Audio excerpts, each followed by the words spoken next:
अब रुख करते हैं दूसरी बड़ी युद्ध भूमि का, गाजा पट्टी की बात करते हैं, जहां इजराइल ने ऑपरेशन गिडोन चैरियट्स अब शुरू कर दिया है।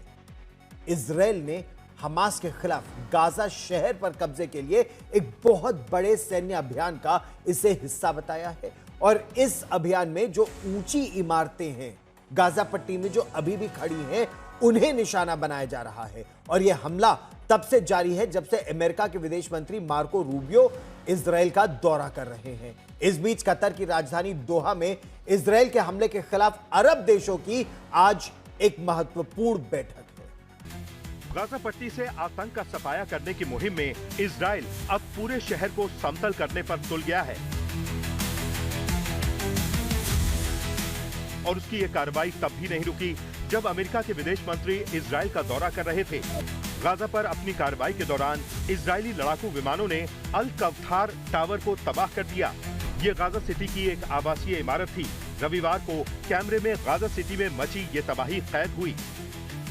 गाजा सिटी की ऐसी इमारतों के आसपास से गुजरते समय भी फिलिस्तीनियों को हमले की आशंका बनी रहती है।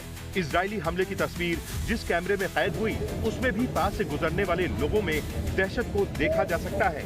एक शख्स इमारत की तरफ देखता हुआ गुजरता है और कुछ सेकंड बाद ही इजरायली बम एक बड़ी तबाही मचा देता है।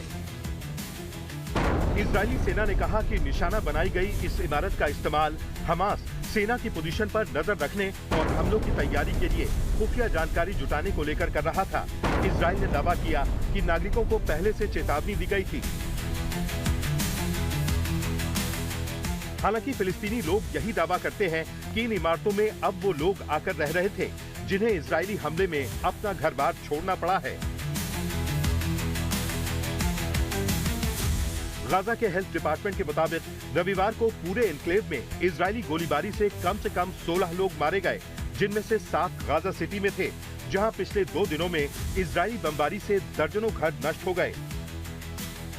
एक तरफ इजराइल गाजा पर बमबारी कर रहा था, दूसरी तरफ यरूशलेम में इजराइल के प्रधानमंत्री और अमेरिका के विदेश मंत्री प्रार्थना कर रहे थे।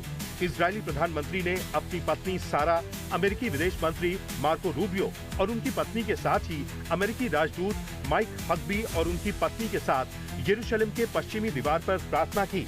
उन्होंने बंधकों की रिहाई और अमेरिकी राष्ट्रपति डोनाल्ड ट्रंप के सम्मान में विशेष प्रार्थना की, जिन्हें यहूदी लोगों और इजराइल राज्य का सच्चा मित्र बताया गया।